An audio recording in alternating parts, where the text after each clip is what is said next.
Hello and welcome back to Football 301. I'm your host, Nate Tice. Good to be back. I am back. We're back. I guess that's the best way to put it. Football is back. Training camp has started. I'm back from paternity leave. Very excited. I might have cheated the end date. You know, it came back a little early because I couldn't wait to do these pods. And I think I'm frothing at the mouth a little bit. Do not tell my wife. But no, we are back. Very excited. We have the top 10 defenses for the 2025 NFL season today. Me and my co-host, who's going to help me do that today. Very good to see him. Top 10 defenses. Charles McDonald. How you doing today, Mr. Forverts? I'm fine. How are you? I'm good. My house is quiet, you know. Mine is right now. It's naps. Naps are going on right now. I'll try and time this up perfectly. No, but yes, doing great. We sync our schedules to the babies, you know. You guys are gonna be so aware. You guys are gonna be. Don't you have to feed her right now? You know, just like we're 40 minutes into the show. No, everything's going great. I know fun. When I wake up and if I'm up before like 8 o'clock and I'm in our little chat, then you're in there. I'm like, oh no, oh no. Early, it was an early one today. Yeah, I know. When I'm sending in some tweet I saw at 5:45 a.m. It's just like I know. You know, we have a group chat with people all over the country, and we always laugh when the East Coast guys are up at 10:30 p.m. Pacific time. It's like, what are you up to? And then when the West Coast guys are up at 8:30 East Coast time, it's like, what are you up to? We're getting ready for the season. I know, when Jack wakes up. I know, just getting back on the coaching schedule. It's training camp. This is training camp for us. But today we're going to be talking about our top 10 defenses, just who we think is going to have a great season. I always like defenses because they're not as sticky as offenses, even though offensive stickiness is a little overrated, I think. And I think defensive stickiness is a little underrated. I do think this year is wide open because there's a lot of interesting units. There's a lot of interesting players. There's some changes with coaches. There's some personnel upgrades, I think, with some of these units. And there's some glaring weaknesses that stuck out more to me as I did this exercise. But before we do that, we're going to catch up on a couple news items that dropped or that caught our eye over the last week or two. Once training camp started, it feels like 3 weeks for the Chargers because they got the Hall of Fame game in a couple days. God, I feel like they've been practicing forever. But just a couple things that caught our eye. One was Josh Simmons, the Kansas City Chiefs offensive tackle and first-round selection, running with the ones already. And not just walkthroughs, not just, drills, not just indie period, full-on team reps, starting at the ones at left tackle for the Chiefs. This would be a significant but surprise and upgrade, I would say, because of the injury Simmons went through. But Charles, I think both of us were fans of Simmons as a prospect, but what would this do for the Chiefs offense in your eyes? If he's even 85% of what he showed last year, as he's coming back from patella tendon injury. Well, if he was 85% of what he showed last year, I mean, that's a huge upgrade over what they eventually, or not even eventually had, really what they had the entire season out there. And yeah, we loved Josh Simmons' tape. I mean, it's kind of interesting, I guess, when you work backwards on this, because when we watched him, like I was like, man, this guy's an absolute freak of nature. Like when you just watch him move out there, it's like it looks like one-of-one athlete stuff. The way he's able to move in space and get in front of guys, and also be powerful at the same time. Excellent athlete, right? Like ridiculous athlete, and then you factor in the patellar tendon, which I was like, I don't know. Like my brain is accustomed to hearing patellar tendon and saying, oh no, like we'll see you on CBS in a couple of years when you're being an announcer. But here he is starting, playing padded practices less than a year after his patellar tendon injury that happened like, early mid-season-ish, which caused Dobbin Jackson to go over the left tackle, the Vikings first round pick. So maybe he's just one of those guys that's just built different. Like if you work backwards, like, oh, okay, he tore his patellar tendon, but when he was healthy, he was one of the most athletic players in the entire draft for his size. And so we see stories like this, the Adrian Peterson ACL injury, and he came back and he almost broke the single season rushing record. We've seen guys get hurt and then bounce right back when they're playing like at that elite level. So maybe he's just one of those guys. I don't want to say he's like a top 5 left tackle already because he hasn't played yet, but it does go to show like how his ability. Right. The ability and at least the sheer just like fortitude and athleticism for him to bounce back there early and be in a spot where he can start for a Super Bowl contender. I mean, that is really a remarkable recovery. It was such a glaring weakness last year, even before Joe Tooney did his best. It took some charges like Vlade Divac over there at the left tackle spot. Tooney's I was about to say All-American, All-Pro level guard, and he does his best at tackle. But it's with Simmons, it was, and I'm totally agreeing with you. He is a top 10. He has top 10 talent, is my best way to put it. I would say a blue chip type left tackle talent. It was just that he really came along this year. He was a transfer from San Diego State a couple of years ago to Ohio State. And then this last year, it was just as he was starting to really rise and really stand out, where including us, we're going like, oh my God, this guy is something. He gets hurt. And it was right as they're ending the thick of Big Ten season, yada, yada. You see better competition. He still played some decent teams, all that. But it's one of those where even though I was optimistic about him, I think he ended up like 18 or 19 on my big board, but I kept him lower because of the injury. That is, to me, like, isn't that it's basically in my brain, like you said, in my head, that's an Achilles equivalent as far as the timetable. Full year out, and then it's another year until he's 100% close to it. That's just maybe, I know I'm not a medical expert, but I know ACLs. I know high ankle sprains. I would like to do the disclaimer. I've had MCL. I've had MCL meniscus. I've had high ankle sprain. So firsthand, I know those. But yeah, this one's just one that I'm just like, I didn't know the timetable. So the fact that he's also holding his own, we'll see once once games start, how it looks. But this is huge because as much as we want to say, that I know we're going to talk about top 10 offenses later this week. We want to see the Chiefs be more explosive and throw down the field. You have to block it. Like that's as much as we talk about the receiver room, the speed and all that, you have to block it for 4 seconds to get that ball out. And that was the big issue. They couldn't do any heavy, block it all up, wad it up and launch it. Guys were just getting beat left and right. So they couldn't even get to that 3 seconds that you need to launch those balls. So yeah, this could be a huge, huge thing for them, even on top of Rashee Rice and all coming back. Got to see how Kingsley Suamataia is at left guard. I'm still think he has talent, but week 18 did not make me feel optimistic last year.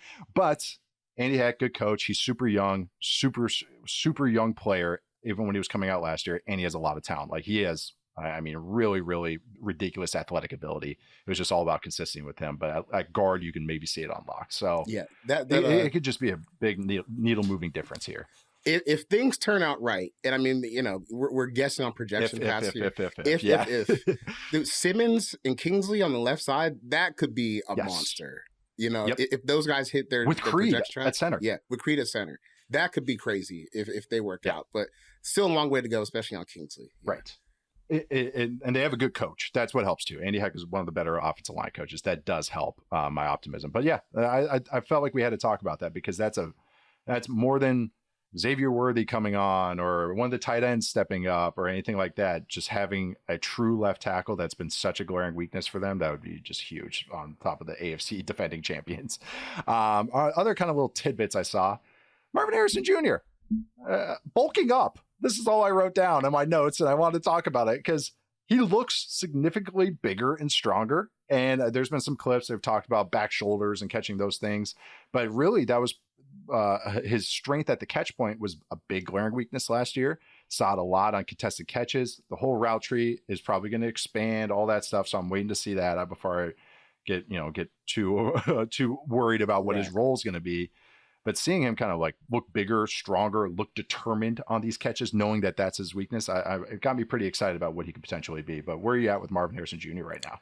I thought that the clips of, and I'm with you, like he just looks a lot bigger. And to me, it was just kind of a reminder, like, yeah, he's only 22 years old. Like none of these guys physically are finished products, and there's just jumps you make from, like, if you can get from a high school weight room to a college weight room to college to like professional level nutrition and medicine, which at Ohio State, programs like that, like you got access to. But when this is the only thing you're doing, playing football, like you can spend more time on it.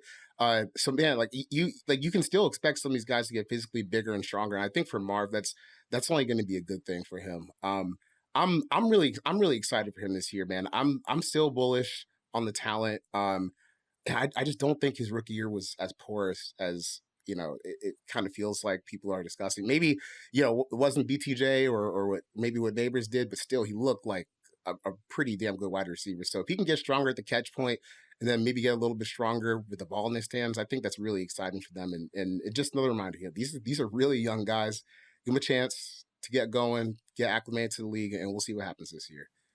I would say, yeah, the worries or maybe the questions people have is the stuff that I think is more fixable than the stuff that like he can already do. Like his route running is already, I think, excellent in a big frame. And, I think it's adding, okay, I want to see you better at the catch point. How do you get better at the catch point? Get stronger. So, hey, he got stronger. Okay, that's all I want to see. That's all I can ask. Like, other things are, beyond the jugs machine and all that. He's doing that, I'm sure. I'm sure his dad probably had an input on that from a young age, and I think he's going to get proper coaching and everything. So it was just the Cardinals overall, as we'll see in a minute, pretty bullish on overall. And I think I'm with you where I'm like, I'm still optimistic on Marvin Harrison Jr. I haven't wavered on any, like how I had him in my head about what he can be, a true blue number one. And that's not to say, that doesn't mean I hate Neighbors or anything. I really like Neighbors. I really like BTJ. BTJ made my top 10 receivers, but that's just the other guys are still right there. I'm really high on Dunze, Ladd, all these guys. So yeah, but I still am optimistic about what he can become, and this is a good sign, I think. Joe Mixon, banged up. Looks like he's going to miss the rest of training camp, I believe. And hopefully back by week 1. He's faced some injuries over the years, but where does this leave you right now with the Texans offense, Chuck? And I know top 10 offense is later this week, but this is just leaving me a little anxious. How about you? Yeah, because there were times last year where it was just like Mixon versus the world, and like CJ and Mixon versus the world, right? Yeah, where they needed to do some creation for them to pop off plays with how just leaky they were up front and just weren't getting like the push that they needed. So this is, I find this a little alarming. But it's also like, even with that, with what Mixon was doing last year and like the work he had to put in by himself, they still terrible on the ground. So I'm not sure how much this changes for them, like right now. Because I want to see where Nick Chubb is. I want to see where Dameon Pierce is. I mean, that was a guy that people liked a while ago. But I don't know if they need Joe Mixon. D'Amico was a little he had some coded messages about Nick Chubb. Yeah, he did. Yeah, trying to be a little sugar coated. He was trying to be nice. He was trying to be nice. It's a dart throw. It's a dart throw. It was. Yeah. But yeah, it's not good for their run game. But I guess what I'm trying to say is I thought their run game was going to be bad even with Joe Mixon. Like if you're going into another season, even if he's healthy, where you have to rely on like Joe Mixon breaking tackle, man, this game's too hard for that. So I was not looking forward to this run game before this, and now like if Mixon's going to be out for a while, and it sounds just like you see running backs when they get older, they get dinged up, and it's just so hard to come back. Are we at that point with him? I don't know, but I do know I'm pretty low on this run game this year. Yeah, I am too. We'll talk about their defense today, I'm sure. But as much as I like Stroud, I'm excited about the receivers that they have this offseason. I really am. And I'm excited that they're trying to do things as far as scheme and messaging about what they're not. I don't think they're unaware of their weaknesses last year. I think it was pretty glaring. I don't think they have a little bit of like, if we just do this, we're fixed. But it's just that I was very pessimistic about the offensive line additions that they made through free agency. I've mentioned tons of Cam Robinson stats and Laken Tomlinson stats and Ed Ingram. And I know some of those guys might end up as depth.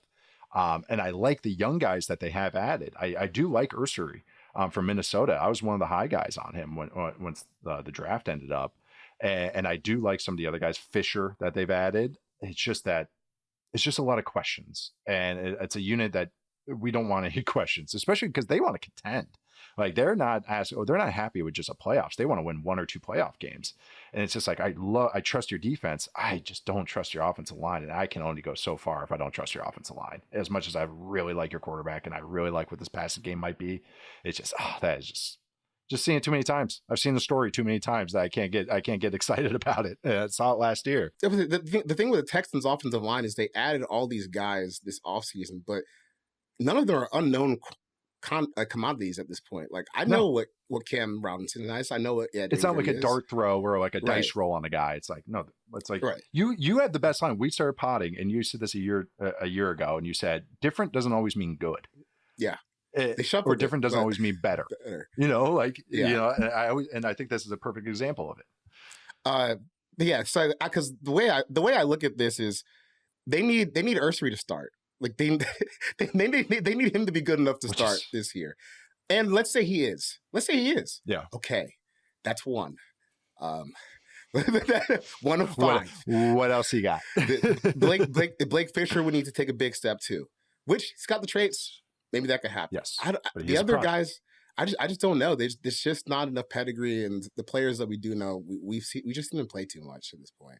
Yeah. No, I know. That's the thing. And it's not like the Eagles did, because the Eagles are in the position to do this, of course. And I know a lot of people pull their hair out and go, "Oh, we get it." But they took the old reclamation project from the Texans and are trying to, build him into being a guard, and Kenyon Green. And okay, we're going to just try and put him Stoutland University and see if we got something, because he has ability, he has pedigree and all that. Okay, that's something.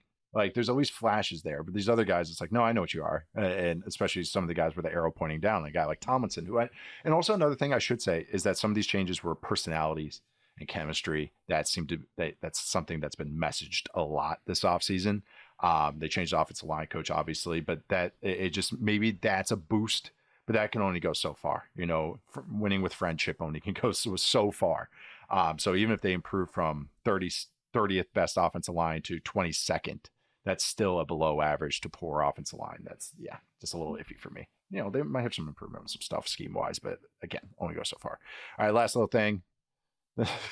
This is more just like, okay, catching up on it seems like a whirlwind. And I know Chicago fans kind of be this way, especially with their Bears. They can be a little emotional day to day with their Bears, with their precious Bears.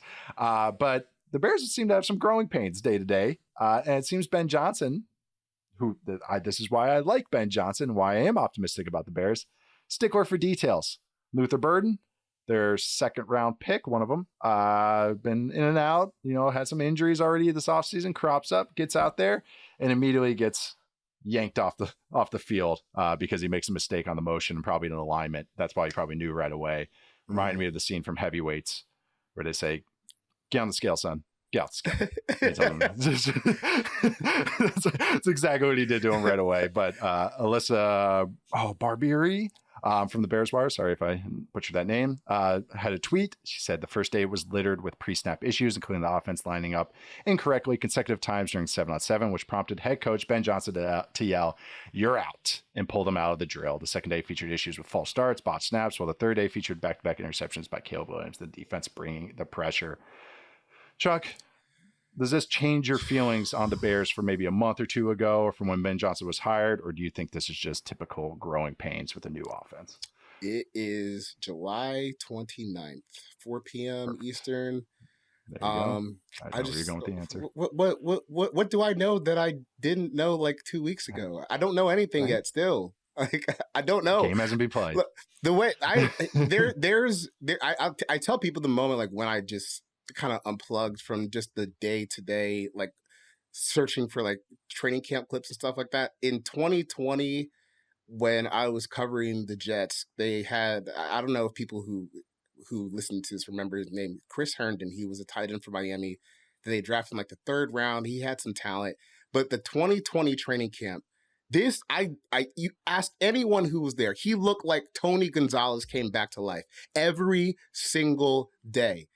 And then that was it, basically. None of it translated actually onto the field, and he never actually lived up to that.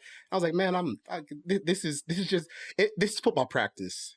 It's just football practice, and you're gonna have to go through the motions and try to learn things to figure stuff out. But at the end of the day, you can't be freaking out over every single clip of football practice. It's a journey. And sometimes like you just don't. Sometimes even like if I go to football practice, I'm not clued in on like what the drills are or exactly what they're trying to get out of each session or what the rules they put in place for a certain practice segment. So you can't let yourself get too freaked out about it. Just wait, at least do it for a preseason game. We got one in 2 days. Save it for that. Yeah, exactly. Well, I gotta see that's real tape, especially practice, because like you just said, you don't know what they're working on, and that's something I got to reiterate is sometimes training camp, especially now where it's day 5-ish, we're in pads now, we're now past the first cycle of install. It takes about 4 or 5 days. The first install stuff with plays, red zone, third down. This is our first base install, first and second down. Okay, now we're getting into technically week 2 after that first player day off. This is when offenses and defenses, but it's more prevalent with offenses, or maybe not as prevalent, I guess, because this is what we just more people focus on what's happening with the offenses, guys. Let's be honest. They're trying, like they're going, okay, we ran this high low over and over. Hey, next time they run it, just try and to the quarterback, try and throw the dig this time, and you might throw a pick. But then afterwards, they just go, hey, we tried it. Hey, that's a good coaching point. You see how that guy went there. You didn't tie him down with your eyes. Okay, next time we'll get him. And the next time you might get him, and no one clips it, and no one gives it. But I guess what? That was improvement that happened for week 1 that actually matters. And I think that's what gets lost in the sauce. And I get it. I look at clips all the time. I just try to always go like, okay, why do you throw that? Oh, it's 3rd and 2. Why are we getting excited about that? Or, oh, it's 7-on-7. Or, oh man, they're going against, this is walkthrough. They're going against like the coach holding up a pad.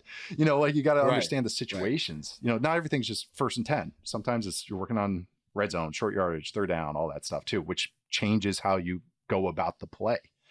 So yeah, it's just variables. They matter a lot.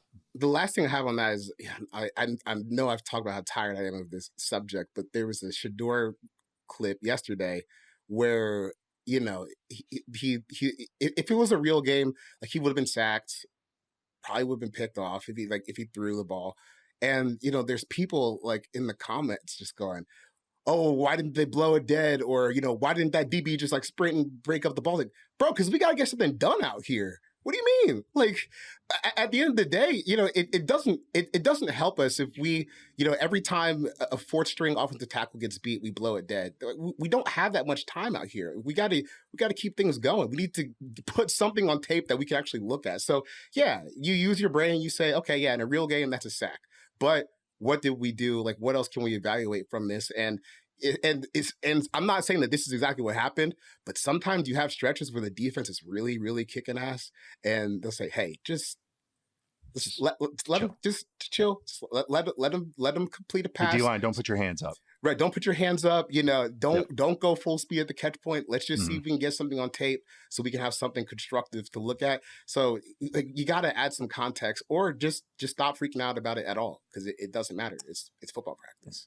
Just save it for the game. Save it for the game. It's already enough going on in the game. That's also too. Sorry, last rant is offensive line and defensive line takes from camp without tape. Is that's hard. No pads. I don't know how you guys do it, but you guys seem very confident in them. I've seen, God, I would say 10,000 football practices, and I usually need tape to figure out what happened there. So yeah, you guys are a lot better at it than I am. I'll just say that. It's just tape. We're almost there. We're almost to preseason games. We'll have some tape there, and then we'll get to the games, and then we're good. We're locked and loaded. But get back to the original point. I'm not worried about the Bears or anything like that. I actually think this is a good thing. You want a coach that's a stickler for the details, especially for a franchise that's been sloppy as for a while. So yeah, this is good. Sometimes it's more visible with these coaches, but I like it. Again, Ben Johnson does not blink, and I like my head coaches that don't blink. Maybe not Adam Gase, but Ben Johnson. Yeah, that was too much. Yeah. I like the pairing. I really do. I can't believe how optimistic I am about the Bears this year. It's going to blow up in my face. We'll talk about it in our NFC North pod. But we're going to take our first break, and then we're going to come back. Top 10 defenses for 2025. See you guys in a sec. All right, we are back. It's now time for the top 10 defenses for 2025. We're going to start with 10 and work our way down to 1. We each have our own list. And Matt Harmon, who couldn't join us today, but he'll be here for the offenses pod, top 10 offenses. The ghost of Matt Harmon threw it in here. A little fire Oh God, I had a reference and just lost me right there. Like Real. I had it in my head and I couldn't remember what movie I was thinking of, and I was like, I just lost it right dump there. it. Just dump it. Tri-Wizard Tournament. Oh my God, going with a Harry Potter reference. There we go. Full on millennial. All right, let's just go with you, Charles. Let's end this bit. All right, 10 through 8. Start us off. Top 10 defenses. What do you got?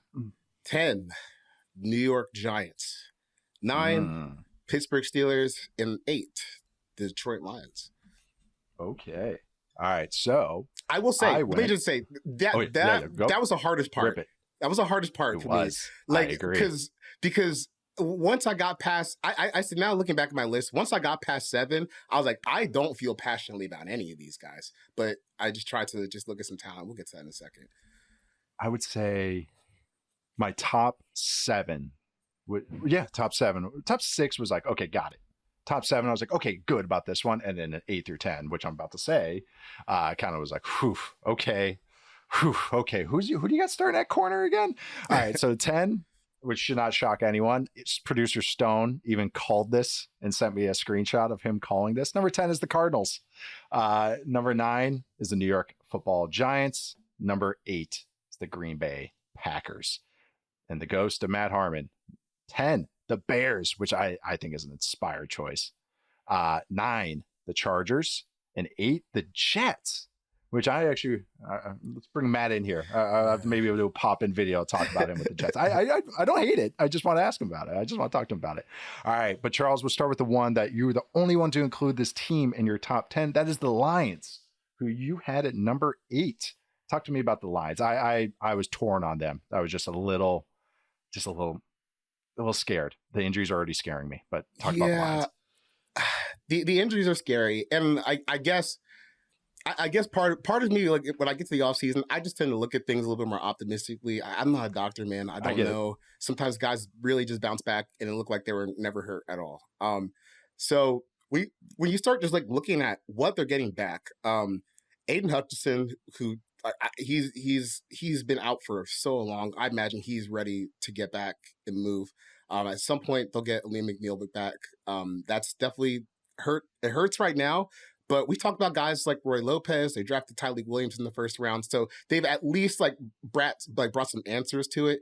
And they're getting other guys back on the defensive line too. Like Marcus Davenport was hurt last year. Hopefully, like Josh Pascal can do something this year. Then you move so they got like solid players on the defensive line.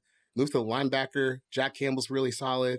Alex Anzalone is asking for a new contract, which I don't know how that'll go, but he's 31 this year. Right. But I don't know how that's going to go. Nice year. Yeah, he's a productive player. It's a really solid, like Derek Barnes, a solid player. It's a solid linebacker crew. Yeah. Then you go to the DBs, like Terrion Arnold. I'm still pretty bullish on him. I like DJ Reed. Brian Branch is a stud. Kirby Joseph complements them well. It's a solid DB room. So I was like, I just started thinking how many teams can stack we might not be overwhelmingly elite, but at all 3 position groups, we feel pretty good about where we're at. And it's a good. It got size. They have speed on the back end. I'm kind of regretting. Now we'll kind of really look into the roster. I think a couple of injuries got me a little bit with Levi and stuff. But Tyleek Williams, I love that draft pick. That one was just like, oh, yeah, that makes sense for this year and the future years. Roy Lopez, our guy, football 3-1 favorite, Roy Lopez. But they still have Reader. McNeil's a star. He would be a Pro Bowl, all-pro caliber type of player if he was fully healthy, really. Hutchinson was, really, as I look more and more on it, it's like, they were my first one off. Yeah, full disclaimer. But it was just, I really like Jack Campbell a lot more. And I think they're giving him full on the keys to the defense, going no, this is his defense. I think honestly, Dan Campbell even said it. But no, I think he's really come along. He was, as a rookie, he was kind of, aimless. He has ability, but now he's actually he tested faster than he played. And then now he's actually playing up to that speed. He's good against the run and the pass now. And I don't know. I'm very bullish on Jack Campbell. Yeah, and I like the back end too. Joseph has turned into a very good player. Branch is a star. I know. Reed is probably the best CB2 in the game. If they stay healthy, I think Arnold already got banged up. But I get it. That's why they're tough. I mean, honestly, I could have made a case for about 15 or 16 defenses, and the Lions are one of them. So I'm right there with you. I'm going to talk about one that we shared. That's the Giants. Just look at the front. That's really just where my argument starts and ends. But no, this defense was really bad last year on 3rd and 4th down. I think anyone that watched, they had a night game Monday or Sunday night against the Bengals. It was a crappy game, so I'm gonna guess it was Monday night. Uh, but that was Burrow scrambled a couple times on 3rd down against them. There's no one that was even looking at him. But the thing is, they added Abdul Carter to a front that has Dexter Lawrence, that has, I mean, on top of it, Brian Branch, that has, depending on how you feel about him, on the opposite side, and Kayvon Thibodeau. And then they have guys in the middle, too, that can just take up space and eat up beef, like Raheem Nunez-Roches, who I still like as kind of a dirty work guy. And on the back end, I really like the players they have. Drew Phillips is a good slot player. He's feisty. I just liked him. Paulson Madebo, they signed in free agency. I liked Javon Holland. They signed in free agency. Tyler Nubin had some moments as a rookie, really filling the run. A nice little strong safety, perfect pair with Holland. Really, if Deonte Banks kind of gets his head out of his ass, or like we're really cooking with gas here, but that's a big if, because he has corner 1 talent, not maybe elite, but maybe that next tier of guys. And last year he looked awful. Eye test. I mean, hearing beyond the scenes, watching stats, any way you look at. And so that he's a big wild card to this. But even at linebacker, they have some good players too. I like Bobby Okereke. But yeah, just a good defense. I like the defensive coordinator. Even the 3rd and 4th down fell apart for them last year. I thought this was a pretty one that, like, at first I thought would be a cute add into top 10 defenses. Is like I had them last year and then they fell apart. But this one I feel actually made a better case as I kind of really broke down the roster. Dexter Lawrence is a dislocated elbow. He should come back fine. But yeah, he's the defensive player of the year candidate. This is a good defense. Anything to add there? Because I think this is a fun unit with some talent on all 3 levels. Dexter could go out there with 1 arm probably and get like okay. Pro Bowl. Just put the JJ Watt on him. Yeah, bionic arm on him, and we're good. The one thing I will give the Giants credit for is I think they're better prepared. Like if Dexter Lawrence does miss time, because dude, he had like Nikola Jokic on-off stats last year for the Giants defense. Like when he's on, hey, this is pretty tough to play against. When he's off, though, we feel like we could score 50. A bunch of Michael Porter Juniors. Right. And I did like, I guess like the roster building strategy on that side of the ball, because last year they were really young on defense, especially in the back end. And you just kind of learned, oh no, okay, we need some big boys here. We need some guys who have been there, done that. To go out, get Adebo and Holland. Like if there's 2 solid cores there, and if you can get more from Banks this year, like that's a really talented DB room, man. So you're telling me like if we got DBs and we can kick ass up front, that's gonna be tough, man. And the linebackers are no slouches either. It's not like it's like, right. oh, just target the linebacker. Yeah, I know. It's an easy case to build. It like is. They got dynamic players that they got guys that can win one-on-one rushes. They got guys that can move around up front. You can put Abdul Carter as kind of like a spinner, and on top Dexter Lawrence can play all 3 snaps. And really, where you would think, okay, defensive tackle going down, all right, they're going to be affected on 1st and 2nd down. And really, it was 3rd and 4th down. That again, I want to bring this up. I actually have stats behind it. Once Dexter Lawrence was out, that's when they really fell apart. With him on the field last year on 3rd and 4th down, they were 13th in suplex rate. I've renamed sex rate to suplex rate. So it's success rate plus explosive play rate. So get ready for suplex rate. And I can't wait to make an adjusted version and call it plus rate. I've already worked. I've had a lot of time in my hands. So they're 13th on 3rd and 4th down with him on the field, 31st with him off the field, because he's such a dynamic pass rusher at nose, which you don't really get. So that's where we're really going to feel it. So I'm excited about this defense. I'm going to hold off on the Steelers discussion because I have them next section. So we'll put a pin in that one. And then we'll go to my baby, the Cardinals.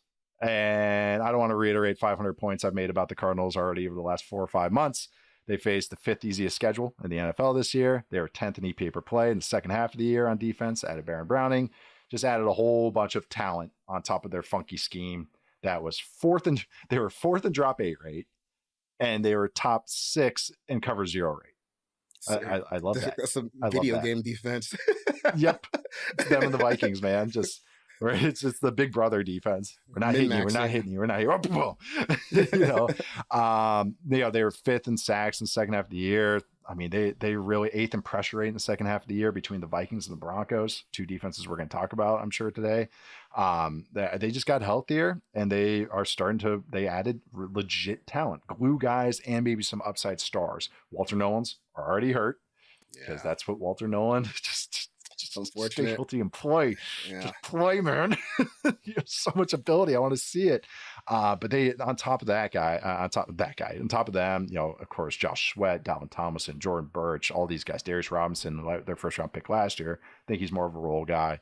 BJ Ojulari is coming back from an ACL. I really like him. And man, I just like the back end. Buda Baker, of course, but I really like Garrett Williams. Finally got his name right. They drafted Will Johnson. They got this funky defense that gives offenses issues. They're going to get caught. They give up explosive runs because they're so funky, but I'm wondering if they turn down the funkiness to then make them a little more sturdy. And I think they added some talent that could do that. Dalvin Tomlinson's another one. This is just my little pet team this year. Again, 2 years in a row, basically. And I think I'm more excited about the defense than the offense, which I think is pretty fun because I really think they have some more substance on top of all the sizzle that they've thrown in there. But you kept them off. Are they close to your top 10, or you're going to in the middle of the pack? Yeah, they're close. I guess I just got a little scared maybe of the variance maybe that I foresee from them. It's not. I don't like. I think they're going to have moments like where they look really good because. Especially when they can get healthy, it's like a really fun combination of size and speed between like your vets and your young players.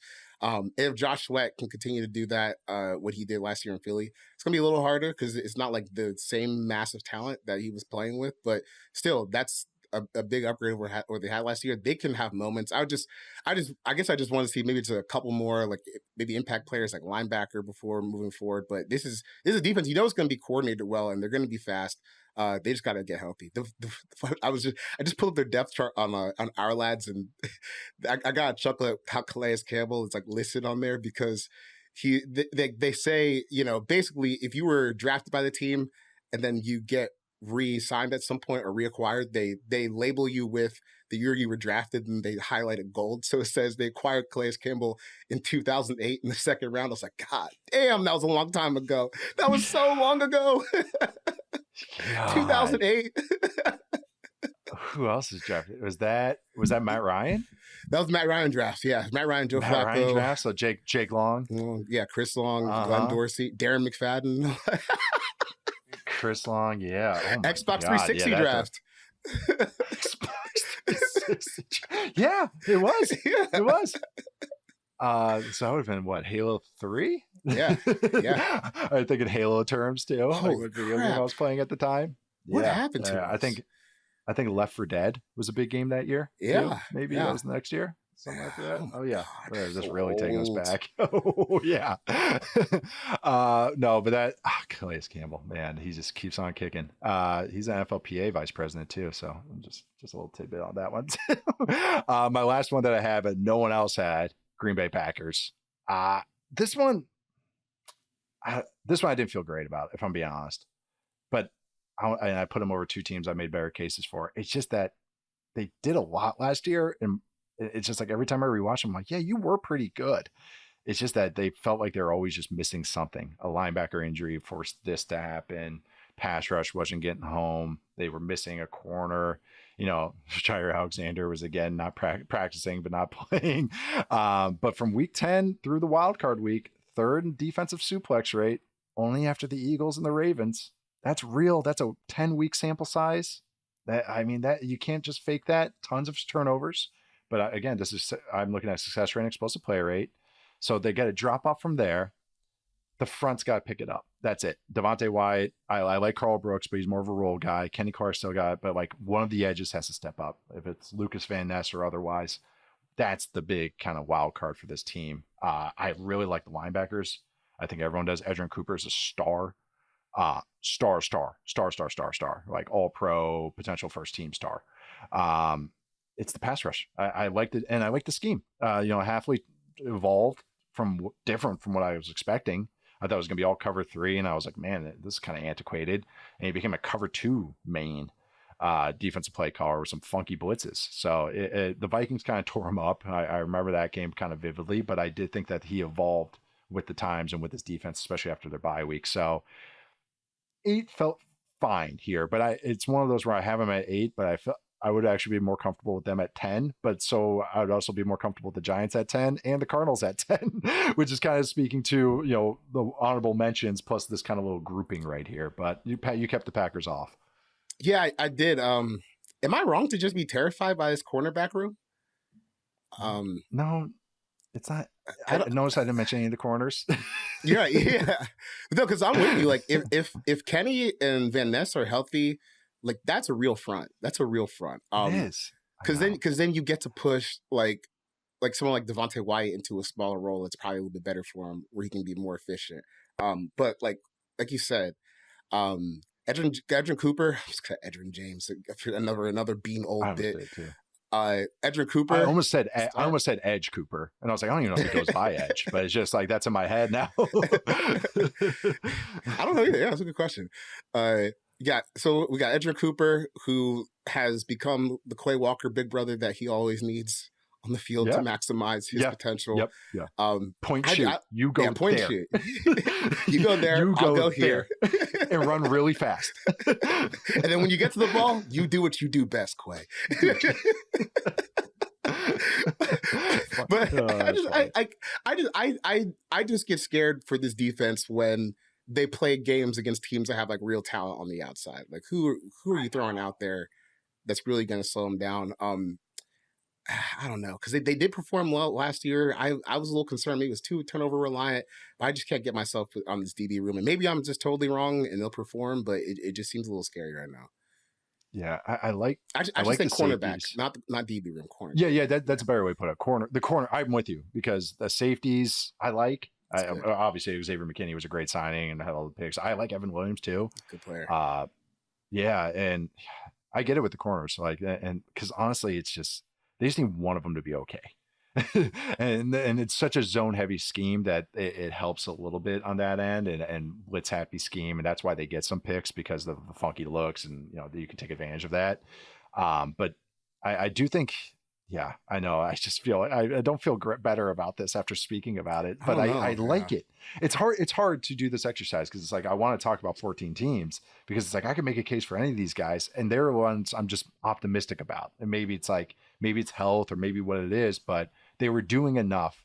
The playoffs left me a little sour because, like you said, it's like when they go against a team with legit dudes like the Eagles have, it just kind of is not all the way there, but. They do a lot of nice things. So, all right, Packers maybe are a question mark. Not 8 with a question mark as opposed to a bullet. All right, we're moving on to 7 and 6. Charles, who are your top 7-6 defenses for 2025? Great segue, Nate. Number 7, and apparently I'm the highest on this team. I got the Chicago Bears at 7. Okay. And at 6, I got the Seattle Seahawks. Okay. Well, yeah, Matt had the Bears at 10. I'm actually a low guy on them. I do like them though, so I will say overall optimistic about the Bears. I had at 7 and 6. 7, I had the Steelers, so I already kind of hinted to that. And 6, I had the Vikings. And the ghost of Matt Harmon had the Bills at 7 and the Seahawks at 6. The Bills, I just couldn't get all the way around. I think they'll be a fine defense. But there's just a couple holes. There's a couple questions I have, especially when I can't get the late season performance out of my head from the Bills defense. They were getting walked down, bro. Yeah, I know, and it's just like, especially the safety play, and then I know they added a bunch of pass rush help, but it's just like, is that enough? Are they going to come back healthy? Are they going to play full seasons? Especially Bosa. They have suspensions they're dealing with, so I don't know. They're going to be fine, like they always are. But yeah, back half of the year they were kind of bottom 5 in a lot of stats. I was looking at too. The one thing I will never forget about the Bills season last year was the 2-week span where Josh Allen just blacked out and they scored like almost 50 points in back-to-back games. And they needed every single one of those points to win those games against the Rams and the Lions. I don't know. Like I believe in Sean McDermott. Like the program Yeah. here is nice, but I think they just needed a little more time. Yeah, okay. So against the Rams in a loss, they had 31 expected points. They scored 42, and their defense gave up 29.7 expected points. They lost 42-44 to the Rams. That was a great game. And then the next week, the Lions game, they had 32 expected points, and they gave up 26 expected points, and they won 48-42. Anytime you're in double digits, it's not good. Anytime you're creeping towards 30, that you're getting, and you went 1-1 in that time span. No, that's a great one there, because that's exactly what it felt like. Yeah, and I respect Sean McDermott. I know he'll get him going. Whatever undrafted free agent they unfound, they got cool corner, cool slot. It's just like the linebackers. There's Matt Milano. I don't know. Pass rush. I don't know. It just can't get there. Anyways, all right. The Bears. Matt had them at 10. You have them at 7. Talk to me about the Bears. I'm optimistic about them, so you're not really twisting my arm here. Yeah, I don't know. This one I was surprised that I was high on them, because I don't know. When I was putting this list together, like 7, like right here, this is like where, like I guess 8 is where it started to feel like I don't know. But the Bears, to me, I don't know. I feel pretty good about this defense. Maybe this is just the remnants of me living through all those years of Dennis Allen just torturing my team on defense. Even as the talent dwindles and they're still good, and it's really frustrating. And this group is just a lot more talented than what he's been able to work with the Saints over the past few years, as things have declined due to the cap situation. Now, what I guess I'm a little concerned about, maybe like what's Grady Jarrett got left? Is Javon Dexter taking that next step? Maybe on the interior, but like the linebackers were good last year after they got settled in. I'm not expecting, because there was like maybe a month span. Was last year Tremaine Edmonds' first year with the Bears, or was it the year before? That was the year before. Okay, the year before. But regardless, like no. I don't remember. Time's getting hard for me, man. This is terrible. Last year was the second year. Last year was the second year. Okay. Yes. It's going into year 3. Okay. So if you guys remember, like when they first started, like him and TJ Edwards, when they first started playing together, man, it must have been like the first month of the season. They had like a 90+% completion rate, and they were getting shredded, and it looked like this was a failure. But since then, like, I think those guys have really started to anchor this defense. And then on the back end, like the cornerbacks are talented. I really don't know what to think about like Jaquan Brisker. I don't know. He got a concussion last year. He just kind of disappeared for like the whole season. That was kind of really scary. So we'll see what happens there this season. But they got some talent on the back end. I find myself a little bullish on this front seven. I know I'm asking, like, will Javon Dexter take the next step? I think he kind of can. He's still a pretty talented guy. And then you got what I think is one of the best defensive coordinators in the league. So it's not like I don't think like their back end is super overwhelmingly talented, but they got enough talent at key spots where Dennis Allen should be able to do some things with them, and I expect them a pretty good year up front. Because I know, like when the Falcons cut Grady, if you looked at the contract between like him and David Onyemata, they're pretty similar. Like you could have cut Onyemata if that's what you needed to, and I think Grady's certainly a better player than he was. Do you overpay a little bit? Yeah, probably, but I think it's fine for just like, we were really young in the DT room last year. They were really young. They drafted another guy this year, Shamar Turner, in the second round. You need a vet. I think that's a good guy for them to get. And if he's got anything, man, I think that defense could be pretty strong. They have enough where it's not like the Falcons for the last X years. It's like, we need Grady on the field. we need you to play another snap, undersized defensive tackle. We need you to play another one. Also looking at, and again, personalities is a big thing too. Grady Jarrett's a warrior, like hard competitor, great teammate type. And on top of it, that's what they try to do on offense too. Like Joe Tooney, all pro level guard, but his personality helps set the culture for their offensive line. Maybe there's some of that with Grady Jarrett. You're hoping Montez Sweat is that, but Montez Sweat is not that personality. But I get I'm so sad that I get the Grady Montez Sweat pairing on another team. That was supposed to be in Atlanta. Right. Come on. It was. Remember? Yeah. It got down to the finish line. It got down to the finish line. He picked the other offer. I know. And that's when the Falcons were like 4-2. Like, Desmond Ritter was still a thing. The the Bears last year, before they had a bye week in week 7, I believe. Yep, week 7. So through weeks 1 through 6, they were at 7th in defensive suplex rate. Remember, I think I had them as a top 10 defense last year. This defense, and why I was so optimistic about them last year until the whole franchise fell apart. That's why it's so hard to consider anything that happened after that Hail Mary game. Because you could just see it. It was palpable watching this defense going from a legit top 10 unit to like the worst unit, really bottom 5 unit every way. It's just because they have so many plus starters. They have so many good players. I'm not saying stars, just good players. You mentioned a bunch of them.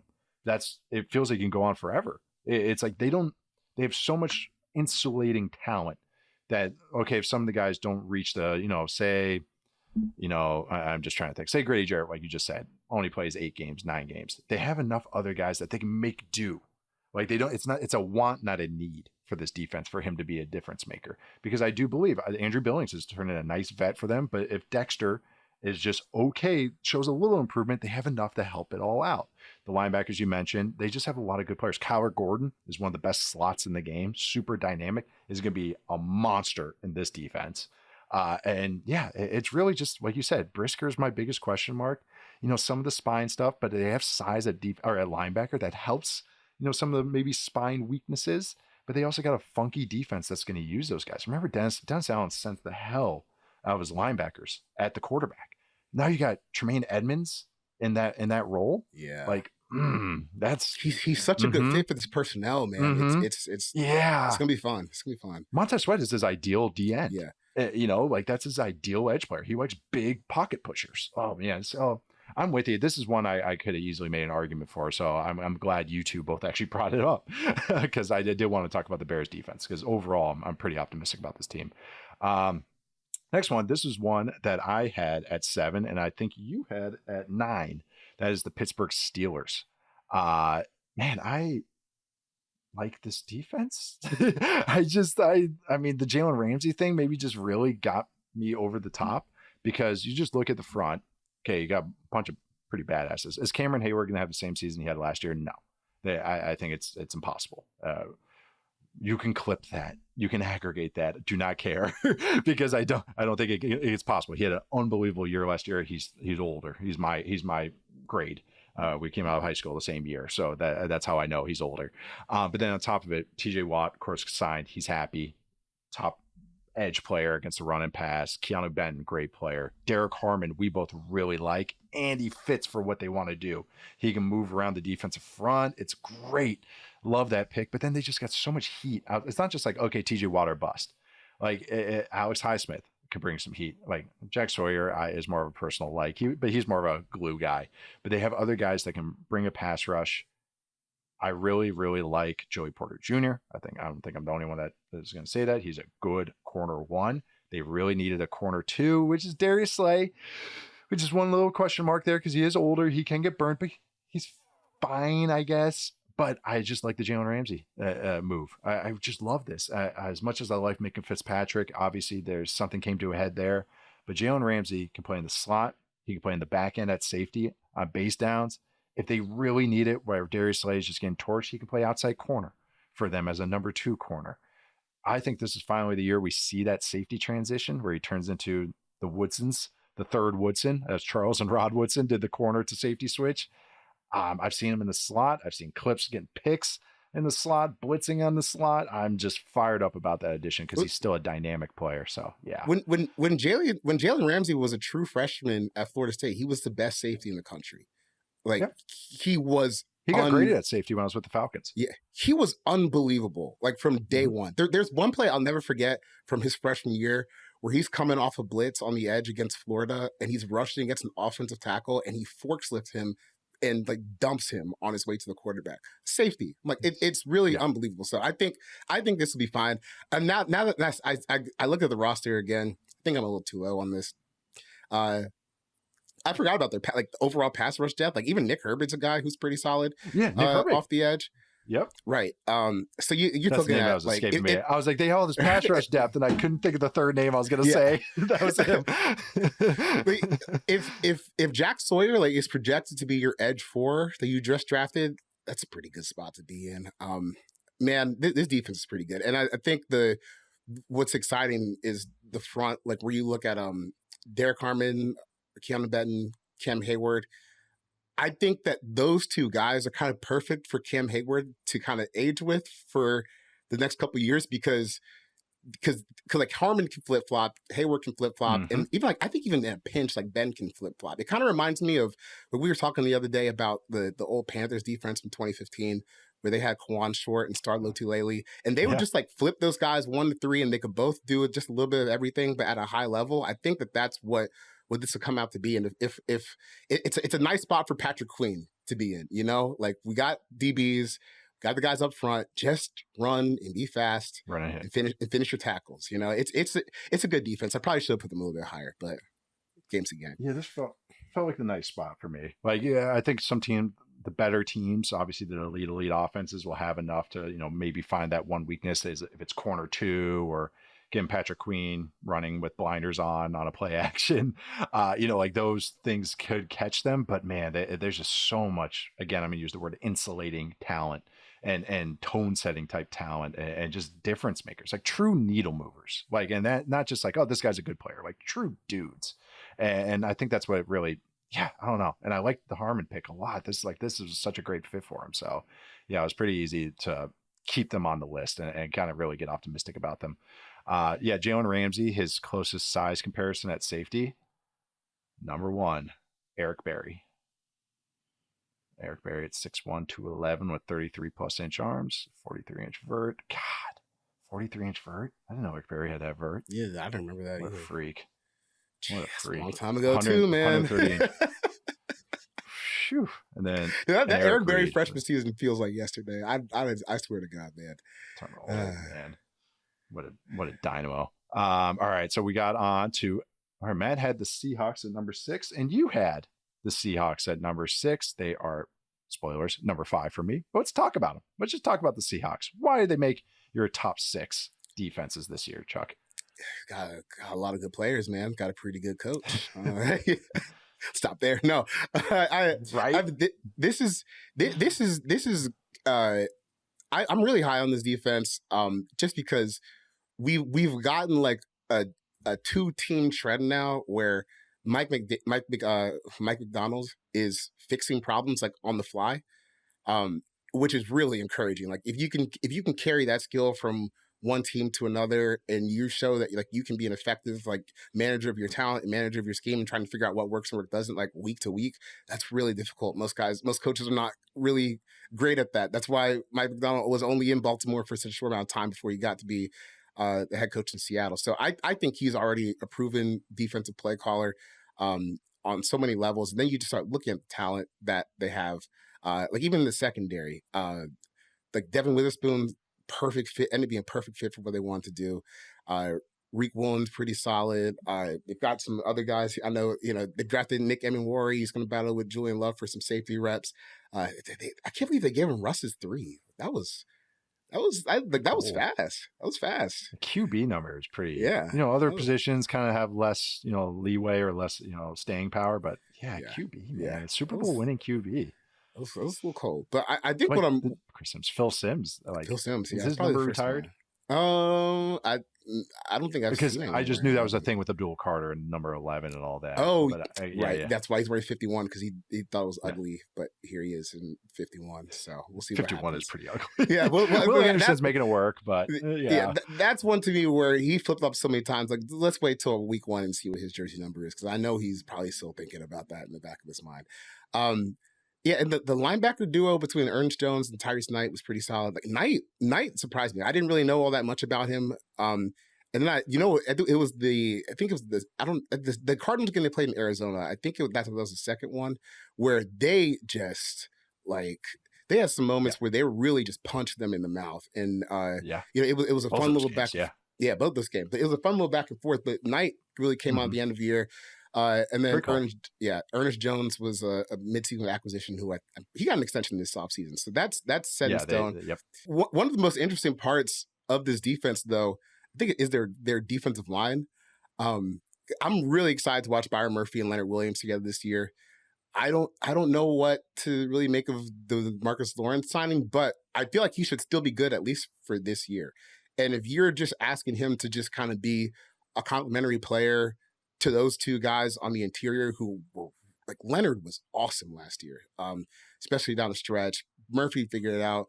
That could be a unit that's really, really, really talented up front. So like it kind of feels like the Lions, I guess, like where you just start looking at all levels of their defense. Like, man, they got some really solid players, but I'm just a little bit higher Mike McDonald than, I guess most defensive play callers that I've seen over the past, handful of years watching the NFL. I just think that barring injury, I'd be really surprised if this was not a really solid unit, because we've got the proof of concept that Mike McDonald can get somewhere. They struggle for a little bit, but he's going to figure it out. And then by year 2, all that stuff irons out. You can hit the ground running in August. So I'm really excited to see what they come out this year and if they can start off a little faster than they did last year. Yeah, the Ernest Jones trade really helped solidify the defense. Really, the linebacker swaps they made, and then the second half of the year, like you said, this defense, literally the same timeline they happened in Baltimore, like to a T, every single date. It's like when they released Star Wars movies. But it's like the fourth. So they were 4th in the second half of the year last year in defensive suplex rate.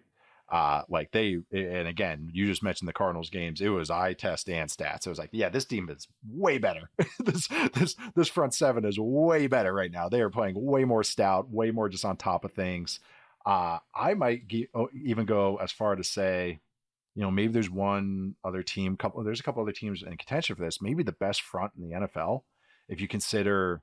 They maybe not have that high end guy that some of the other fronts have, but considering just the styles that they have, the body types they have, the ways they can win, they have gap shooters. They have guys that can 2-gap. They have guys that can hold the edge, but move inside. You mentioned Williams, Murphy. DeMarcus Lawrence is a good 2-way edge. Is he the best pass rusher? No, but he's a good pass rusher, and he's really good against the run. Okay, that's a nice body type that can do some interesting things there. Boy Mafi as well on the outside. Nwosu when he's healthy. On the outside, like they have some juice, and yeah, Ernest Jones and Knight. I just really like this front seven. Like, Jonathan Hankins is a nice dirty work guy. It's just love Hank. I always beg teams to sign Jonathan Hankins for 1 year. It's just this guy just does for your defense. If you have a bunch of other guys that can run around him, but yeah.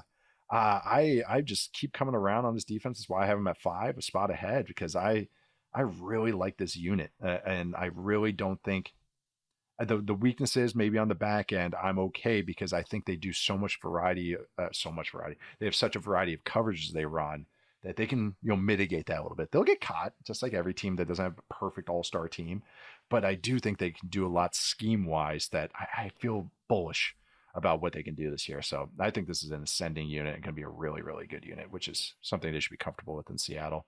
All right, we're going to take our next break and come back with the top 5 defenses for 2025. All right, we are back with our top 5 defenses. Charles, why don't you get us going? Who do you have at number 5 and number 4? Number 5 and 4. 5, I got the Minnesota Vikings. 4, Houston Texans. And this was like the where Seattle started and up. This is where I feel really strong about all these units for this year. Yeah, this is where I my notes were a lot more confident, and then maybe just like the paths I see in my eye for them. But I had at number 5, I had the Seattle Seahawks, which just talked about. Number 4, I also had the Houston Texans, and Matt, sending his best regards, had the Vikings at 5 and the Ravens at number 4. But yes, I spoiled this, but we had an unanimous top 4, just different orders, but we'll talk about that in a sec. Yes, but I had the Vikings at 6. You had them at number 5. Charles, why did you have them at number 5? Not that I'm disagreeing, just want to hear your points here, because I'm actually pretty excited about this unit. It's kind of like what we were just talking about with Mike McDonald. I'm betting on Brian Flores, man. Like I don't care who he's got. I'm betting on him every single time. And they've got better talent this year. especially up front where you got to add John Allen and add like some marquee talent to that defensive tackle room, which they needed. Because as we've talked about a lot over the past year with Flores and the Vikings, like it's too puppeteery, you know, like every little bit was so like magnificently constructed that it kind of overshadowed the fact like, no, you need some dudes to just win on their own. And I think they did a good job, at least attempting to do that. We'll see like what happens with maybe their cornerback room. Obviously we all like Byron Murphy, but the guys that got outside of them, you know, Jeff Okudah, Isaiah Rodgers, I'm not so sure. We're gonna see how that works. But I like the front, and I like a lot about what Brian Flores does. And I don't know if this is gonna be a defense that like wins you a Super Bowl. But I know that Brian Flores is certainly capable of doing that, and they got a little bit more talent this year, so I'm gonna give him a top 5 spot. Yeah, it's like even if they can get hot, it's almost like it's hard to like describe them. It's like if it was anyone else calling the plays, this is not a no, I don't think so. Top 5 unit for me. Him and Spags have just entered the same category. In charge of this defense, you know. Yeah, exactly. It's not, and it's hard because it's like they tapered off last year, and I know the weaknesses that can happen with this defense. They ended up like, I think the second half of the year, like 14th, 15th, 16th, like literally like an average defense. And the thing is, man, there was not a complete unit, and at times it looked like the most devastating defense in the league, like what it was doing to some quarterbacks and some offenses.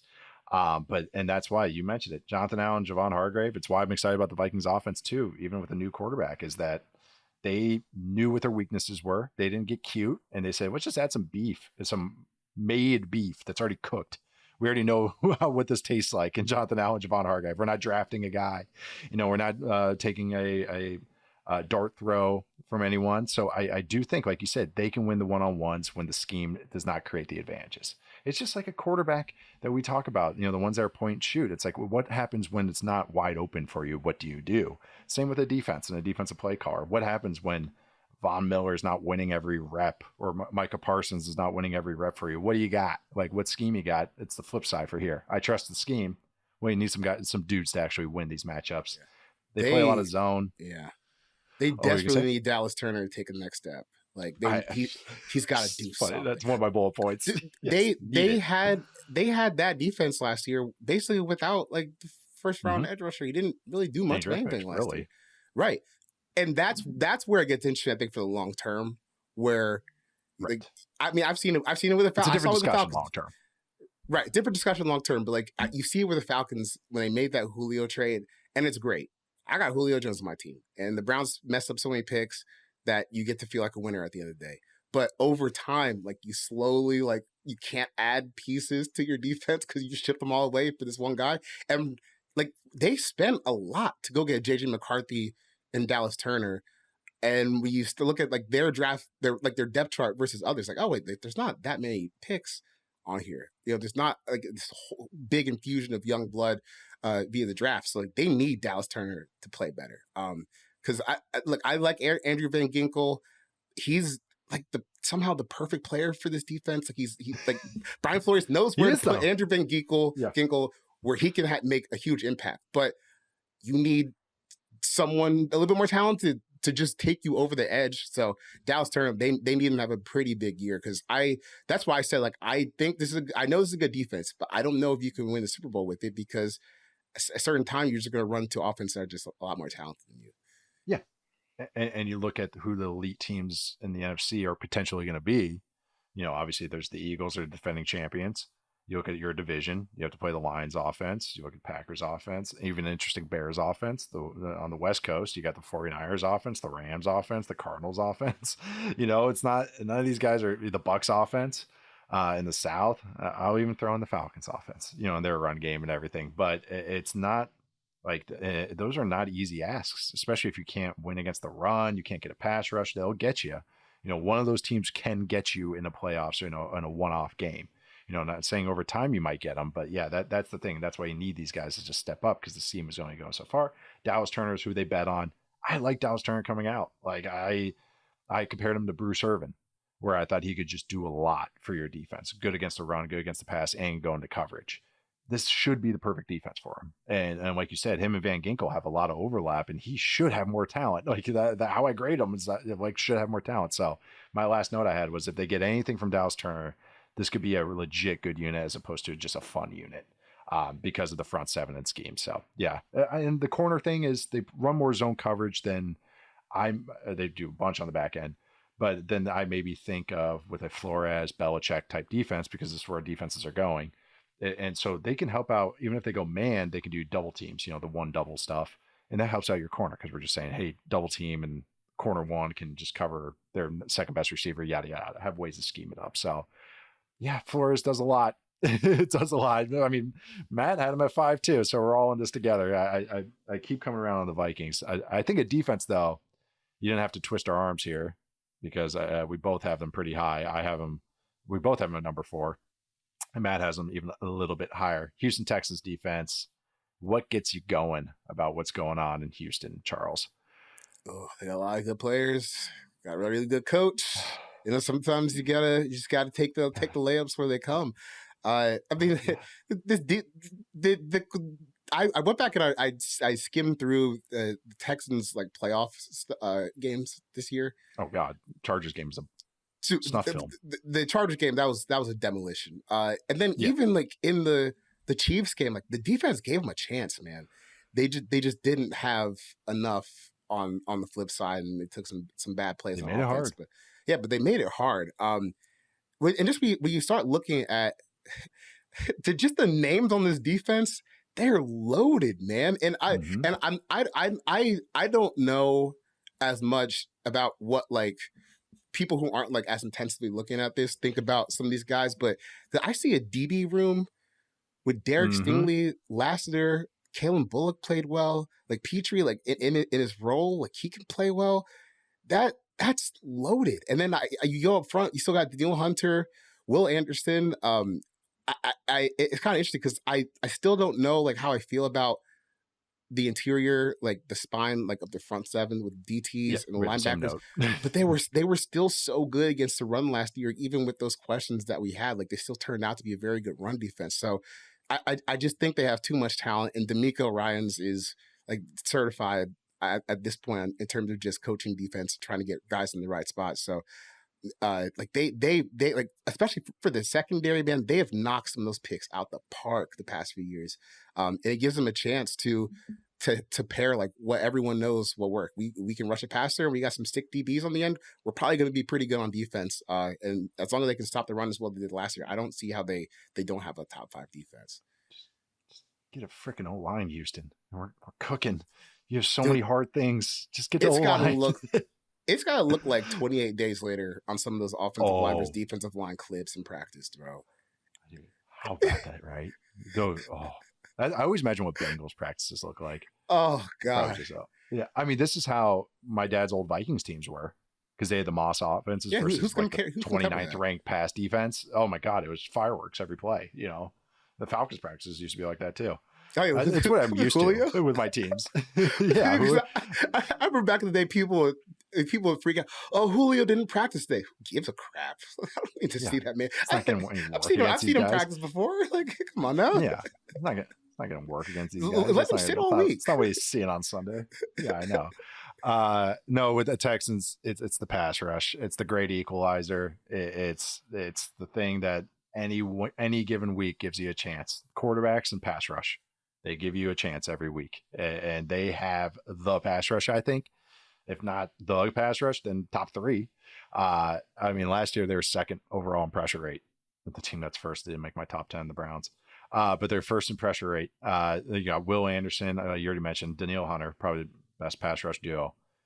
Fulu Fatukasi is a very important player for them. Their nose tackle, and he's injured right now. If he plays, feel even better because this defense does give up explosive runs. It's just that's the weakness. That's their give and take of how they play. They play really feisty up front. They play a ton of man coverage, especially on 3rd and 4th down. And they just it's kind of baller, really. They rush 5. They play man coverage, and they say beat us. And look at the AFC South. Who can block their pass rush, and then has the dudes that can then win a 1-on-1 against these guys with Derek Stingley and all the other dudes that they have on the back end. Like that, nobody like in their division at the very least. No. And then you look at the rest. I mean, of course, there's some super teams at the top of the AFC, but it's like that's the thing is like they're right there. Just get an O-line, and you guys are cooking. And Aziz Al-Shaair is their most important player in the weirdest way, even with all this talent. He's Tobey Maguire and Spider-Man 2 holding the subway. Pulling like that way. That's him in the middle, right? Classic. There. He's in the middle of that defense, holding down that spine. If he's out, if he's in, this is an elite defense, and they're good. I mean, there's still going to be a good defense without him. It's just he is really the skeleton key for the defense. He unlocks so much for them. But great pass rush, feisty DB room. Last year's a good number 2. Bullock on the back end's a good safety already. They got cool guys in the slot, Petrie, CJ Gardner-Johnson as well. It's like, just explosive runs and help out their offensive line somehow. That's my note for the defense is help out your O-line. But yeah, I'm excited about this defense. It's gonna be a lot of fun. Are we on to our top 3? Oh my goodness. All right. Let's hear who's on your podium. Top 3 defenses. All right. Number 3, Baltimore Ravens. Number 2, Denver Broncos. Number 1, reigning Super Bowl champion, Philadelphia Eagles. Nice. We have the same top 3. That was the easiest one. Yeah, that was the easiest. Yeah, same top 3, different order, but yeah, same top 4, different order. But I went number 3 Eagles, number 2 Ravens, number 1 Broncos, and I could have made an argument for any of them. I will say I did originally have Texans over Ravens, and I flipped them before we started. Okay. Yeah. And then Matt had Eagles at 3, Texans at 2, and Broncos at 1. So yeah, we're all feeling pretty good about these defenses. Yeah. Oh, also, as I was looking up my notes for the Texans pass rush that finished second last year, the team with the second best pass rush over the last month of the season, the Seahawks. So just had to throw that in there as well. Just another tip of the cap to the Seahawks. All right. You're number 3, Baltimore Ravens. Why are they your bronze medalist for 2025, Chuck? Big believer in Zach Orr after what he did last year. It was kind of like the Mike McDonald playbook. But they tinkered. It really was like they weren't that great at the beginning of the year, but they found answers as it went along. Obviously it helps to have someone as good as Kyle Hamilton in your back 7, but like even just the idea to just let's move him back behind and have him play a little deeper, like that fixed a lot of problems for their defense. And that's also encouraging because it shows, oh wait, that means you can do maybe a lot more than you had displayed up until this point. So you add Malachi Starks next to him. That seems like the perfect guy to play next to Kyle Hampton. It's such a good fit in terms of like the versatility that they both have. And I know Malachi Starks, he didn't have like the greatest offseason in terms of like the testing numbers. But man, I think he's a really good football player. And at his best, that could be one of those like versatile duos that just gives defenses fits for a long time. And then at the cornerback room, Nate Wiggins and Marlon Humphrey locking down on the outside. We'll see what happens to Jay Alexander. He's already a little bit banged up today with some knee stuff. So, that's always going to be the thing with him. We'll see what happens long term. But even if you're just looking at Marlon Humphrey and Nate Wiggins, maybe I'm too high on Nate Wiggins, but dude, that could be he's good. Right. Like that could be like a dominant CB duo. I know. Yeah. If things turn out right. Because Marlon's thing for a while was, and still is, like, he's going to take chances. He's going to gamble. He's going to try and get the ball. And he's going to get burnt for some terrible, terrible plays at times. But it helps now when you have someone else on the outside who's, like, legit sturdy. I know Nate Wiggins. I was concerned about Nate Wiggins' frame and the weight. But, man, he is so damn good in coverage. And I think he's a little bit stronger than I thought he was coming into the year. He doesn't play small. Even though he's undersized. Yeah. Right. And not height wise, just bulk wise. But he's not scared. Like he's willing tackler. It's just can you hold up for 100 games in your career? And like that could be the best secondary in the league. If things hit right and Malachi Starks isn't a bum, like that's 4+ really starters. Good. Those teams kill to have like 2 or 1. I'm trying to look at the other ones. I'm trying to. Yeah, there's a couple other teams that have like 2 and a couple other pretty good guys, but man, they're like tough. You said, they have a lot of Pro Bowl talent, like not even just good players, but Pro Bowl level talent. If it hits, of course, health and all that. And then like a legit Yeah. Hall of Fame talent in Kyle Hamilton, kind of stitching things together. Yeah. It's really incredible. And I think what has me optimistic about this defense too is like the Roquan Smith you got in week 1 was not the same one you got at the end of the season. Like he was better. Obviously, the moving Kyle Hamilton in the shade. It's a joke. I don't know if it's true. It kind of seems like what I was watching. But the good thing is, like, I think I saw enough at the end of the season to say, okay, there's still stuff left in the tank here. It's just more about like unlocking it from the start to the finish of the season. And then, we'll see what happens with Trent Simpson, the other linebacker. But man, he's so fast. Like, he's so fast. Simpson. Yeah. They just have so much speed and versatility on the back end of the defense. And we know they're going to be stout up front. Like, they're going to be really tough to move in the run game again this year. Am I in love with like the edge rusher situation? Yeah, there's room to improve there. But Owe is coming along. Odafe Owe is coming along. He's a pretty good player now. Calvin Noy has been solid for them. He was solid for them last year, and he's coming back. So it's a little patchworky maybe outside of Owe, but we'll see what happens with oh my God, I forgot the guy from Marshall they drafted, Mike Green. Yeah, if he can come on and play well this year, that could be a plus. So you're sturdy in what we already know. Good defensive coordinator, good DBs, good run stuff in D-line. That's a really good start. Now you just need some of these auxiliary guys to just hit the gas, and hopefully Malachi Starks gets off to a strong start too.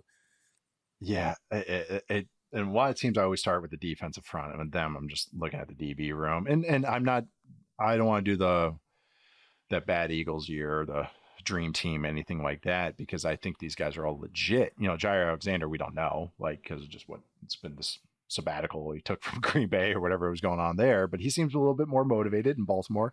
But he still is talented and still within the range of it shouldn't be too much of a drop off. But even if he wasn't there, like even if Jair Alexander wasn't there and they just had insert corner here starting over there, I still love the rest of the room. And that's why it's like, yeah, I'm good with this. The DBs, they have 3 guys that can legitimately play the slot, in Hamilton, Starks, and Humphrey, which also opens up looks for when you have got a bunch of guys that can technically play safety, the slot, or the outside, because Marlon Humphrey can play on the outside as well. Wow, good player. Is that you get these guys, you can do a lot of inverted coverages. And you look last year, you saw some Dean Pease kind of influence on this defense, and it was kind of cool. They're doing all these funky cover 2 looks and doing all this weird stuff on the back end. Some of that was out of necessity to kind of cover up guys, but then some of that was also like, let's unlock these guys that are really rangy and really smart and really, like you mentioned with Marlon Humphrey, a little bit of ball hawk, and that means complimentary and derogatory. But I think now you got a bunch of those dudes and a crafty defense, I'll call it. They're gonna frustrate some bad quarterbacks. Like there's gonna be some games, I gotta find. I'm gonna look at their schedule in a sec, but I'm gonna circle one of those games because they're gonna have one where they get 3 picks. Cleveland Browns, because it's just yeah. Find the Aaron Cleveland Rodgers. Oh my God, that's right. Their division's actually got some fun ones in there. And that's the thing is Matabike is an all-pro level defensive tackle. Like he's really good. He can rush the passer. He's dynamic. And then Travis Jones has turned into a really good kind of plugger on the inside that, can do some dynamic stuff as well. So it's like, yeah, okay, we're figuring out the edge guys, even if I think they're fine. They're above baseline to me, but it's like, they got some dudes on the inside, and they got this guy, Tavius Robinson, who I'm keeping my eye on. They gave him some more reps in the back half of the year, or back chunk of the year. And I'm kind of keeping my eye on him as well. So yeah, this is my number 2 defense. I just kind of kept looking at them and kept going like, yeah, I like this. I watched a couple of their games at the end of the year, just to kind of, spark it a little bit. And I was like, yeah, I just really like this defense. They ran cover 2 at 6th highest rate after week 10. Including the playoffs, they were middle of the pack before that. So some funky Dean Pease stuff in there. All right, next one. Let's go with your number 2 team, the Broncos, who were my number 1 team and Matt Harmon's number 1 team. I'll let you take the lead here, though, and then I'll just come in with my ace of spades. Stacked. So stacked. So stacked. Like this, if Jahdae Barron is good right away and Riley Moss, you get the pre-injury version. This is probably the best CB room in the league because that was my one. One there's right, one I'm thinking of. The only thing is, you start looking at the CB room. Like, okay, wow, that if those guys play up to the ability that we know they have, that's insane. You get Hufanga, the old 49er safety on the back end, that's crazy. And then the up front, they should be better than they were. I just don't know I kind of get worried like they could get steamrolled by Baltimore, like a Baltimore or Buffalo type again, just a straight run game. Yeah. Because honestly, I'm pumping the brakes a little bit on this Dre Greenlaw stuff. I don't know how anyone can be confident on what that's going to be. He played he barely played last year, and he was coming off an Achilles. To me, that one just feels more like an unknown. Because once you get into that point in your career, you put some mileage on it, you're coming back from Achilles. I don't know. I hope at his best, I don't know. You tell me. You tell me. Like we'll see week one. But that's the one area I haven't been quite as bullish on, just because I've given some space for him to just not be the same player that he was in the past. It's big expectation, and even when he dabbled in playing some last year, they didn't let him stay on the field very long. So we'll see on that front, but even if he's not that good, this is still one of the elite defenses in the league. They're gonna beat up on the bad run games. They're gonna give him hell. I think they still have some things to prove as far as you go to Baltimore and you get demolished, and you go to Buffalo in the playoffs and you get run right off the field again. So you got to improve there, but they just check off so many boxes that it's hard to have them much lower than this. Yeah. I ended with them at 1 because it was just momentum from May and just getting excited about what they did, and just pass rush pressures. They can win with 4, they can win with blitzes. They do funky stuff that makes it hard on bad O-lines and young quarterbacks or bad quarterbacks. They have the dude at corner and Pat Surtain, reigning defensive player of the year, who can lock down anybody. And then maybe it's just one of those things where it's he got dunked on at the end of the year, or he battled injuries, and that's Riley Moss, and he did. But I was man, first quarter of the year, I just remember him being so good. I saw the people pulling up I saw the Jackie Robinson TikToks, and we having a good time, man. It was funny. It was funny because he was so good. We were making Jason Sehorn jokes. It was a great time. Yeah, I know. It was fun. We were pulling out. I was man, who else do we got? I know, but this is the oldest show we've ever done. Jason Sehorn. Yeah. Who else have we dropped in here?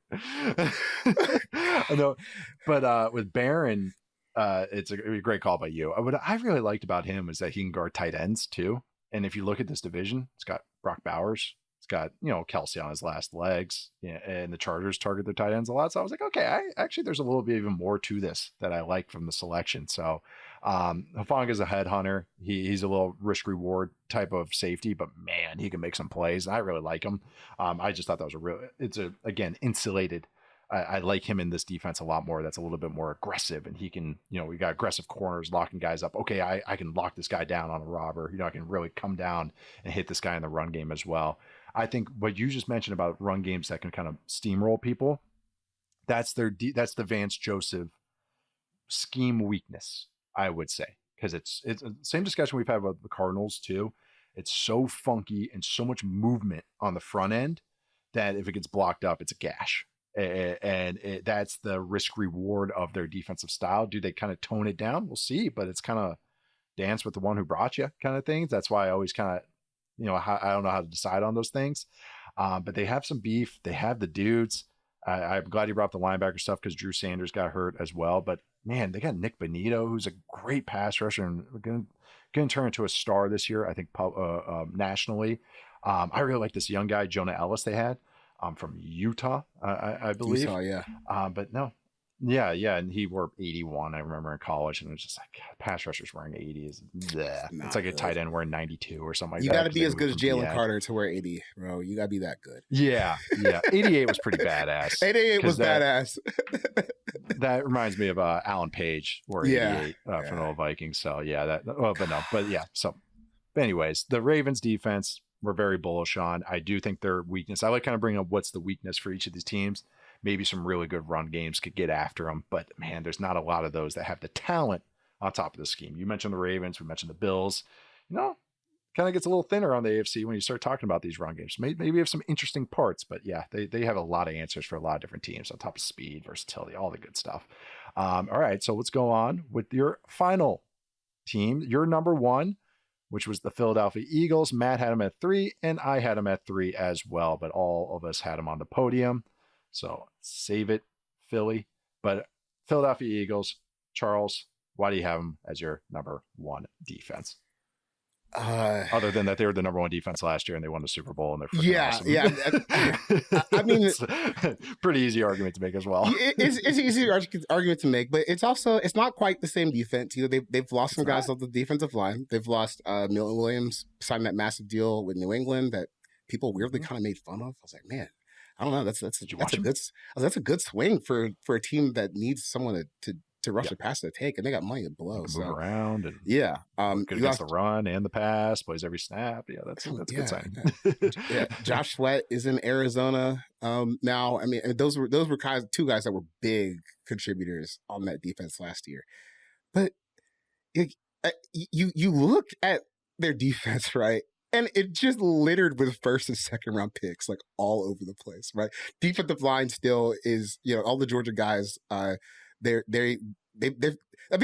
really started to develop. I was a little worried at first. Jordan Davis, I think we'll see what happens this year. He's gotten into incredible shape. Contract year, best shape of his life. Contract year, Jordan Davis could be special. Yes. We'll see. It could be special. Jalen Carter. We know about that. But Nolan Smith, man, when I was skimming through some of that stuff, he has really improved from where he was when he first got into the NFL. And like we were talking with Marvin, especially. Like we were talking with Marvin Harrison at the start of the show. Some of these guys who get in the league at 21 years old, they're going to eat and they're going to lift weights and they're going to get big and strong. Just give us some time. But like he was all over the place in the Super Bowl. But what really has me excited, I think, is some of the stuff like in the back seven. You get to bring back Zach Bond. We'll see what happens with Nakobe Dean. I'm not really sure what to make of that. I'm not really sure what his role is here because you just drafted Jahad Campbell in the first round, right? Too, and Campbell's running with the ones already, so. Right. Yeah. Because I know there were some people. Sound you heard was the door closing on Nakobe Dean. Sadly, because there was everyone loves him. When he's healthy. He's been a productive player, but he's small and he gets hurt a lot, and it's a game's a game. Yeah. But because I remember after the draft, there were some people like, could Jahad Campbell play edge rusher? I was like, I don't know. I think they're just going to stick him right next to Zach Bond and just let him go. So like we're talking about a back seven that's got Bond, who was an absolute assassin last year. And sometimes you get these years from linebackers where like, oh, they put up a lot of numbers, but it's pretty manufactured. No, like he actually played really, really good football last year.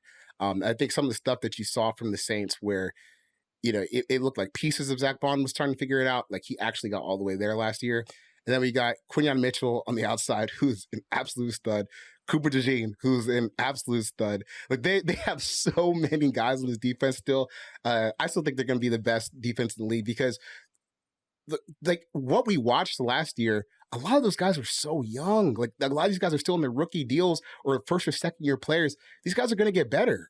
So I'm really excited to see like what the next step of all those guys they've drafted in the last 2 years. Like what does that look like in year 3? Because there's hard proof of concept that these are like potentially like Pro Bowl talented NFL players, and they're so young. I just want to see what's next for them. All on rookie contracts. It's ridiculous, except for Bond.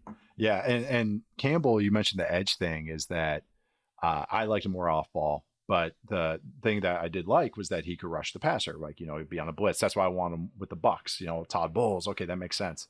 He dropped because of injuries. It wasn't on-field stuff. But now he goes with Fangio, and Zach Bond is kind of that hybrid inside linebacker, has edge ability, because they can rush him on some stuff as well. It's like, all right, well, Campbell could do that. Perfect fit. Great. Like it's one of those where I didn't think he would last to the Eagles. So I never, figured out the fit. And now that it's here and that he's actually playing, I'm like, oh yeah, that one makes total sense. No, like you said, there's just dudes everywhere. The front seven, Jordan Davis, best shape of his life. I like the snaps for the replacements for Milton Williams and Josh Sweat, Moro Ojamo and Jalix Hunt. Yeah, that's good. It's fun. They had they had nice Super Bowls too, and they really came along. Like especially in the playoffs. So those two, it's like, okay, Keep the factory going in Philadelphia. Keep the factory turning. Dude, I didn't realize how many dart throws they had at like edge rusher. Azeez Ojulari, Josh Uche, and Ogo Okoronkwo. Oh my God, I know. I love both of those guys. Just trying. Perfect. Just see if it works. Yeah. Okay. These young guys can't get it going. Well, these guys can pin their ears back and go. Yeah. Uche was with the Pats, and then Okoronkwo was last with the Browns. He's actually always been like a little pet favorite of mine as kind of a DPR type, designated pass rush type. But yeah, like you just mentioned, those little dart throws that they don't have to play 40, 50 snaps a game. They can play 10 to 15 impactful snaps. And like, hey, it's 3rd and 8. You're on the field for one reason. Go. And then you got Jalen Carter next to you to open it up, open up single teams up for you. Yeah. I don't know. And they got a great, you mentioned the puppet master stuff with Flores. They got Vic Fangio calling the plays. Like, who better than to kind of dial it up another year in this defense as well? Yeah. So this was an easy one for me. It was just figuring out 3rd, 2nd, or 1st. But I knew they were on the top of the podium. It's an exceptional unit. But man, that was fun. That was meaty. 2-person pod, top 10 defenses, hour and a half. That's how we roll. All right, but we are to recap Charles's top 10 defenses: 10 Giants, 9 Steelers, 8 Lions, 7 Bears, 6 Seahawks, 5 Vikings, 4 Texans, 3 Ravens, 2 Broncos, and number 1, the Philadelphia Eagles. Matt went with the Bears at 10, Chargers at 9, Jets at 8, Bills at 7, Seahawks at 6, Vikings at 5, Ravens at 4, Eagles 3, Texans 2, Broncos 1. And me, Nate Tice, went Cardinals at 10, Giants 9, Packers 8. I got funky there. Steelers 7, Vikings 6, Seahawks 5, Texans 4, Eagles 3, Ravens 2, Broncos 1. Great job, Charles. Thank you for joining me. We are closing it out today. We'll be back on Thursday. It's really good to be back for Football 301. And we'll be back on Thursday with top 10 offensive pod. Me, Charles, Matt Harmon, the big 3 of Football 301. I am Nate Tice. You can find me at Nate_Tice on social media. That is Charles McDonald. You can find him at 4Verts. Subscribe to us, follow us, rate us wherever you listen to your podcast. Also, check us out on YouTube. You can listen to the pod or watch us on the video, YouTube at the Yahoo Sports YouTube channel. Make sure to subscribe and rate us there as well. Thanks to Stone and Josh behind the scenes. Thank you all for listening. See you later this week. See you guys next time. See you later. Bye. Toodles.